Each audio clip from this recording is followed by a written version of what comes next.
Anúncio da boa nova de nosso Senhor Jesus Cristo, segundo Lucas. Glória a vós, Senhor. Naquele tempo disse Jesus aos seus discípulos: assim está escrito: o Cristo sofrerá e ressuscitará dos mortos no terceiro dia. E no seu sangue serão anunciados a conversão e o perdão dos pecados, e todas as nações, começando por Jerusalém, vós sereis testemunhas de tudo isso. Eu enviarei sobre vós aquele que meu Pai prometeu, por isso permanecei na cidade, até que sejais revestidos da força do alto. Então Jesus levou-os para fora até perto de Betânia, e ali ergueu as mãos e abençoou. Enquanto os abençoávamos, afastou-se deles e foi levado para o céu. Eles o adoraram.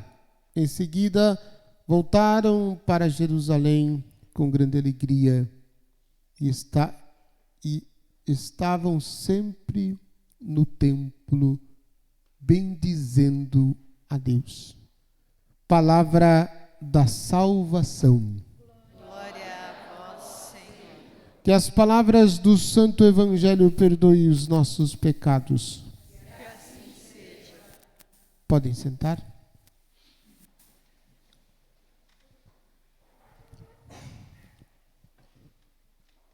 Não briguem comigo só pela pergunta que vou lhes fazer.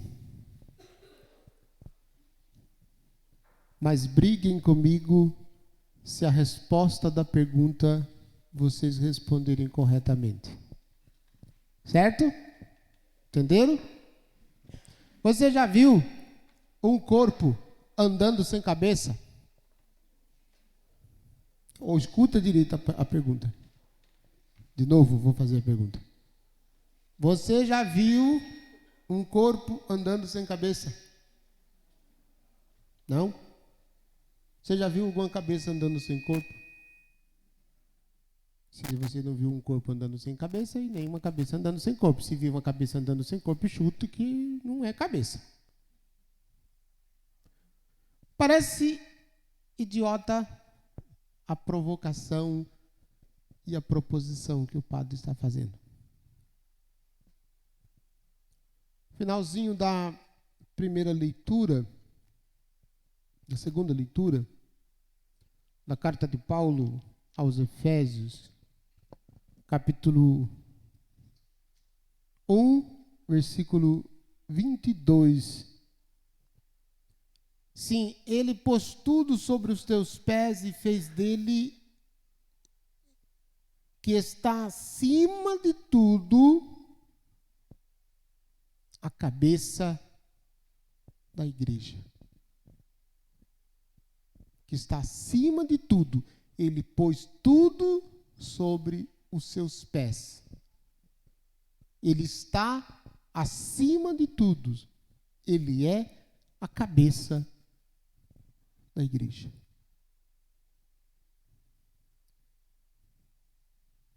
Nosso Senhor. E é significativo que na festa da Ascensão, a leitura da palavra de Deus para meditarmos seja exatamente essa.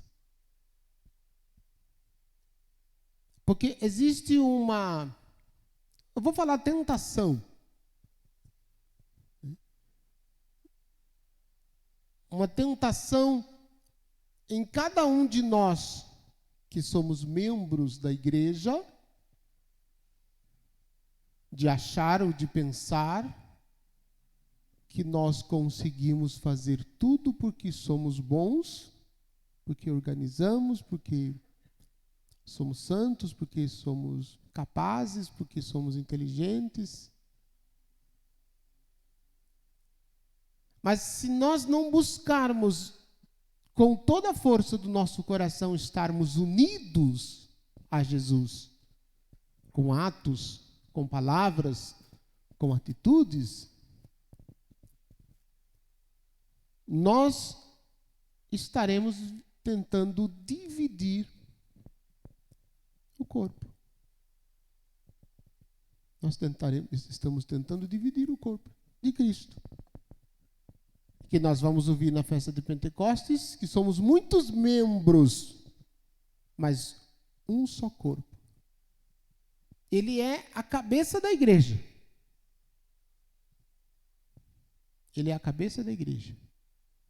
Ele manifestou a sua força em Cristo quando ressuscitou dos mortos e fez sentar-se à direita de Deus nos céus, bem acima de todas as autoridades, poder, potência, soberania e qualquer título que se possa mencionar, não somente neste mundo, mas ainda no mundo futuro.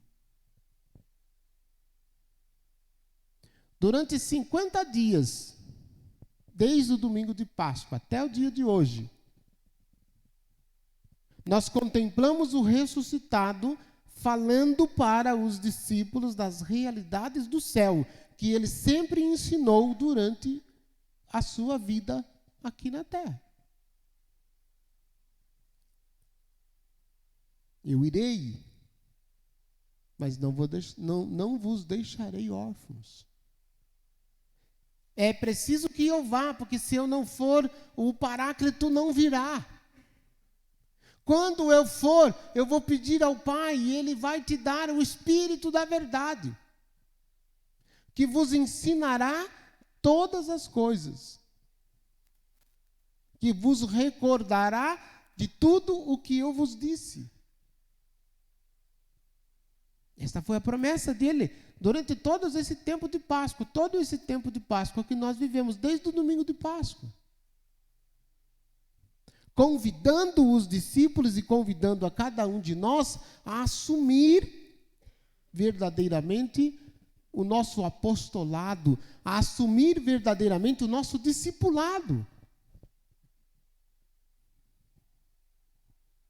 Se vocês se recordam que eu fiz até uma brincadeira, até falei em tom de brincadeira, em tom de bom humor, né? Lembra que eu perguntei dois domingos passados, se você tinha coragem de morrer por alguém que estava na igreja? Eu perguntei também se você tinha coragem de morrer pelo seu marido, pela sua esposa, pela sogra, né? Que algumas pessoas fizeram assim quando o padre perguntou. Eu falei, não faça esse gesto que a pessoa que está aí pode ver. Mas no sentido de que nós, evidentemente que por nós não temos coragem nem força de fazer isso por ninguém. Por nós mesmos, sozinhos, não. Ou porque a pessoa é boa, ou porque a pessoa é bonita, ou porque a pessoa é isso, ou porque a pessoa é aquilo. Não. Mas nós conseguiremos fazer isso se, de fato, nós estivermos no espírito do ressuscitado, no espírito daquele que ressuscitou Jesus dentre os mortos. Se nós estivermos nele, nós conseguiríamos dar a nossa vida não só pelas pessoas queridas que nós amamos, mas, sobretudo, dar a vida por ele. E dar a vida por ele nos dias em que nós vivemos, no tempo em que nós vivemos, nesse tempo conturbado que nós estamos vivendo, é o grande testemunho que Deus espera de nós. É o grande testemunho que Deus espera de nós. Só que esse testemunho nos faz pensar em duas realidades. Primeira, nós estamos aqui neste mundo com os pés no chão. Mantemos os pés fixos, firmes no chão deste mundo, no chão dessa terra. Mas o nosso olhar se volta para Jesus, que é elevado ao céu, que volta para o céu, que é glorificado, que está à direita de Deus, que está sentado à direita de Deus, como nós ouvimos na segunda leitura. Está sentado à direita de Deus. E olha que interessante o finalzinho da primeira leitura, que narra justamente o episódio da ascensão. Interessante que não é o Evangelho que narra o episódio da ascensão, e sim os Atos dos Apóstolos. E olhe lá, versículo 10. Do capítulo 1 de Atos dos Apóstolos. Você está com a liturgia diária, pega aí o livrinho, olhe lá, versículo 10. Diz assim, vamos ler junto? Leia aí. Os apóstolos continuaram olhando para o céu, enquanto Jesus subia. Apareceram então 2 homens vestidos de branco, que lhes disseram: homens da Galileia, por que ficais aqui parados, olhando para o céu? Este Jesus que vos foi levado para o céu, virá do mesmo modo como vistes partir para o céu. Olha que coisa impressionante. E o que me chama a atenção é no verbo continuavam, olhando para o céu. Os pés plantados na terra, no chão da história, no chão deste mundo, que é a realidade aonde nós vivemos e que é onde nós precisamos testemunhar a presença de Jesus.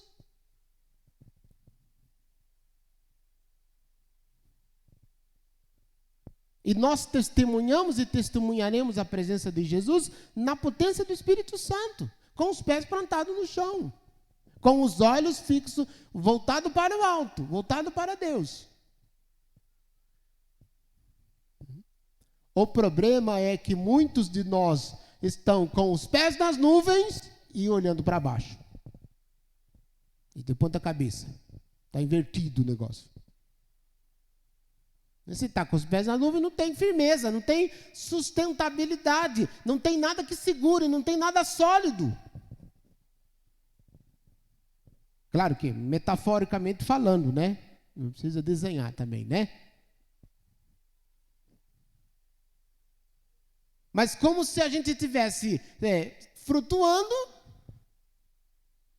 né, e nos esquecêssemos de qual é o nosso objetivo. O nosso objetivo não é essa vidinha aqui deste mundo medíocre. Esta vidinha opaca, com dores e sofrimentos e alguns momentos de alegria. Não. Se for só para isso, eu vou embora. É muito pouco. É mais. E os nossos olhos têm que se fixar em Jesus. Fixos, olhando em Jesus. Continuavam olhando para o céu, enquanto Jesus subia. E os anjos que aparecem, lembram quando eles estavam lá, quando as mulheres foram no túmulo procurar o corpo de Jesus, quem que eles encontraram lá? Vocês se lembram? Evangelho de João que conta. 2 homens vestidos de branco estavam lá sentados, uns pés e outra cabeceira. E disseram: que estás procurando? Ele não está aqui. Eles estão procurando ele que morreu. Ele não está aqui não, ele ressuscitou. Ele venceu a morte. E na festa da ascensão, isso é comprovado. Não só que ele ressuscitou e que venceu a morte, mas que levou com ele a nossa humanidade. Agora a nossa humanidade é santificada. E por isso nós receberemos, como promessa dele, o Espírito Santo. Recebemos e continuaremos recebendo. Num eterno presente, o Espírito dele, aquele que mesmo ressuscitou Jesus dos mortos, também habita em você.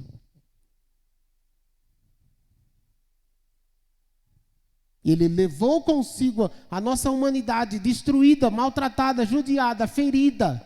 Ele elevou, ele ergueu a nossa humanidade e nos garantiu a sua divindade, para que, a começar por Jerusalém, sejamos testemunhas da sua presença. Como diz o texto do Evangelho. que Jesus diz assim: no meu nome serão anunciados a conversão e o perdão dos pecados a todas as nações, começando por Jerusalém. Vós sereis testemunhas de tudo isso. Vós sereis testemunhas de tudo isso. De tudo que ele fez, de tudo que ele realizou. Agora ele continuará realizando por meio da obra e das ações dos discípulos dele, daqueles que, como eu e você, nos colocamos a caminho. Ele conta com você, ele conta comigo, ele conta conosco, ele conta conosco para torná-lo conhecido. E numa última pergunta eu termino a minha reflexão. Você conhece lá perto da sua casa, na sua rua, no seu bairro, na vizinhança que você mora, alguma pessoa que ainda não conheça Jesus? Sim ou não? Sim ou não? Você fala? Sim ou não? Eu acho que não fala, porque nem sim nem não. Tem alguém perto da sua casa que você conheça que não conhece Jesus? Sim ou não? Eu acho que vocês ou têm medo de falar, ou não gostam de se comprometer, que eu acho que é pior ainda. Porque toda vez que eu pergunto, não responde. Oh, meu Deus do céu, o que está acontecendo com esse povo? Eu não sei o que está acontecendo. Todas as vezes que eu faço alguma pergunta mais aprofundada, ou responde um sim, 2 ou 3 pessoas só, porque o padre está insistindo, responde sim, porque o padre não vai parar de perguntar se a gente não responder, aí 2 ou 3 pessoas respondem. O restante não responde. Vocês estão aqui presentes nessa igreja? Olha lá, 2 pessoas estão, o restante está só olhando. Vocês estão com o coração na missa? Será? Vocês estão ouvindo o que o padre está falando? Por que não responde?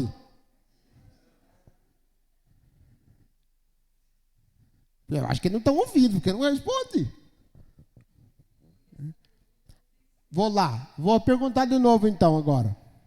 Você conhece alguém perto da sua casa que não conhece Jesus ainda? Sim. Aí, por que não respondeu da primeira vez?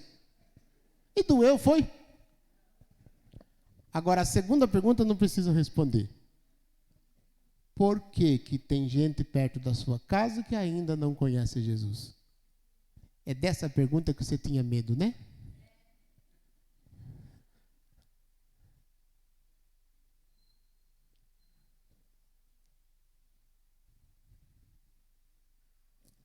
Deixa eu contar para vocês um fato.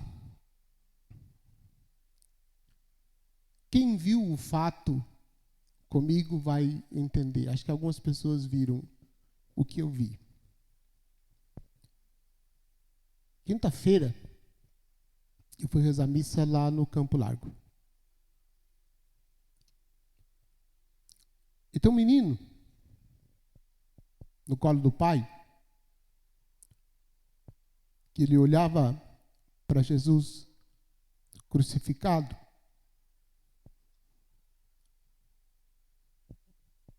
e dizia que Jesus estava preso.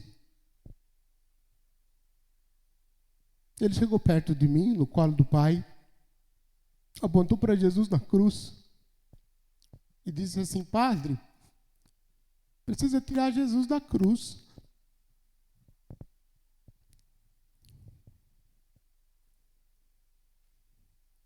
E a pergunta daquela criança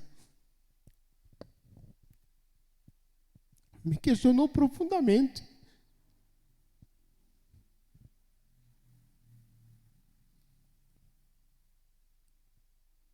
Mas o mais difícil não foi a pergunta. O mais difícil foi a resposta que ele deu. E eu perguntei para ele assim: Desconcertado com a pergunta dele, sem saber o que responder, eu perguntei para o menino assim: e o que tem que fazer para tirar Jesus de lá da cruz?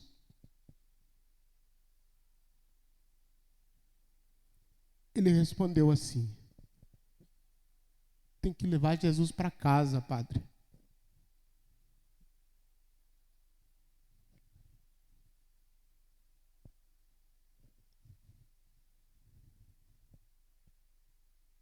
Tem que levar Jesus para casa, padre. Essa era a solução que ele tinha para tirar Jesus que estava preso na cruz.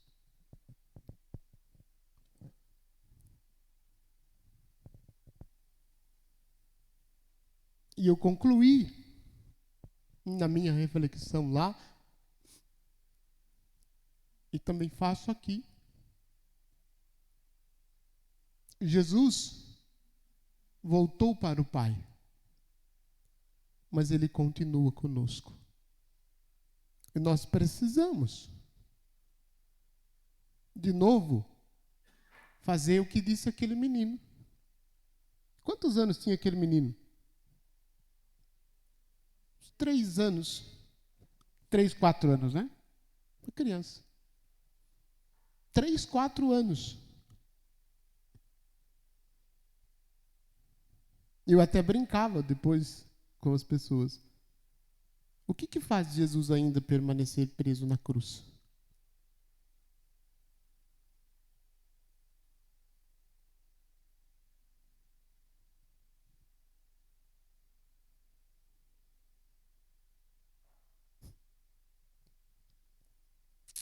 Durma com isso se você conseguir. Creio em Deus, Pai Todo-Poderoso,